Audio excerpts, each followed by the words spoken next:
आखिर बीजेपी पसमानदा मुसलमानों की दुश्मन क्यों है? आखिर क्यों बीजेपी, अमित शाह और प्रधानमंत्री जो मुसलमानों में पसमानदा मुसलमान जो डॉक्टर, इंजीनियर, स्कूल के टीचर्स बन रहे हैं, नर्सेज बन रहे हैं, स्टेट पब्लिक सर्विस कमीशन में तेलंगाना में जा रहे हैं, उनसे इतनी नफरत क्यों है? बीजेपी इनके डेवलपमेंट के खिलाफ क्यों है? इनके एम्पावरमेंट के खिलाफ क्यों है बीजेपी? और कब तक बीजेपी नेगेटिविटी और नफरत को फैलाएगी? आप क्यों भारत के जो मुसलमानों में जो कास्ट हैं, जो जिनको संविधान के आर्टिकल 15 और 16 के तहत जिनकी सोशल एजुकेशनल बैकवर्डनेस का एक एम्पिरिकल डेटा है, कृष्णन की रिपोर्ट है, ओबीसी कमीशन रिपोर्ट है, फिर उसके बाद सुधीर कमेटी की रिपोर्ट है, फिर तेलंगाना की ओबीसी कमेटी ने उस सुधीर कमेटी रिपोर्ट को लेकर देखा और एक्सेप्ट किया कि यस, मुसलमानों के सोशल एजुकेशनल बैकवर्डनेस का एक एम्पिरिकल डेटा है। आप क्यों उसके खिलाफ हैं? क्यों आप मुसलमानों को तरक्की करना से देखना नहीं चाहते?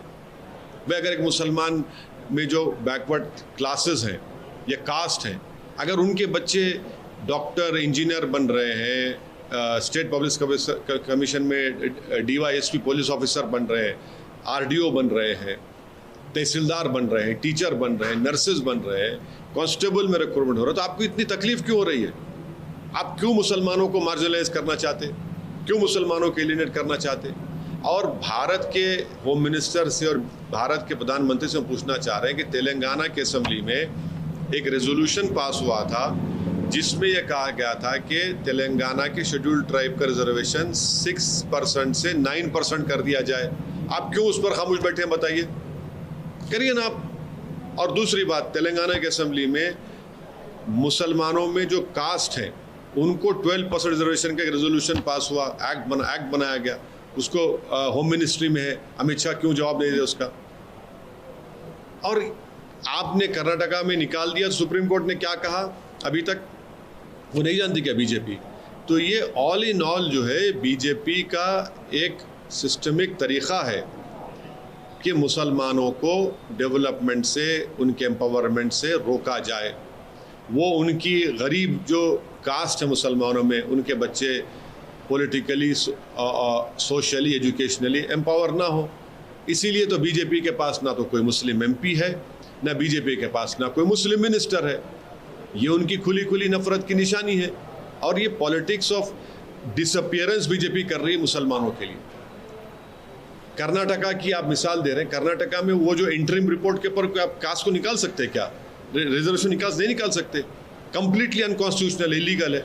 अच्छा, वो इंटरिम रिपोर्ट पब्लिक डोमेन में भी नहीं है। आप दीजिए पब्लिक डोमेन रिपोर्ट लिखे कर्नाटका की। तेलंगाना में तो ये है, फैक्चुअल पोजीशन ये है जो भारत के होम मिनिस्टर सच्चाई को नहीं बयान की है। बीजेपी की जो गाड़ी चल रही है ना, वो देश में आरएसएस के तरफ से चल रही है। बीजेपी की जो सत्ता चल रही है, जहाँ पर उनकी सत्ता है वहाँ पर एनकाउंटर के नाम पर कत्ल कर दिया जाता है। जो लोग उनकी पुलिस कस्टडी में होते हैं उनकी मौत हो जाती है। जिसका ज़ाती घर होता है उनके घर को बुलडोज़र से तोड़ दिया जाता है।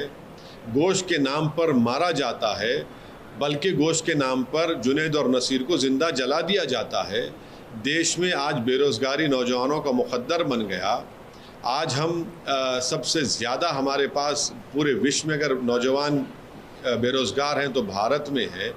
चीन हमारी ज़मीन पे कब्ज़ा करके बैठ चुका है। पाकिस्तान से आतंकवादी आकर हमारे देश के सिपाहियों को मार रहे हैं। ये इस पर बात नहीं करती अमित शाह, इस पर बीजेपी बात नहीं करती। मगर मुद्दा क्या है? मुसलमान से ख़तरा है, मुसलमान को हम डेवलपमेंट होने नहीं देंगे। ये उनकी पॉलिटिक्स है।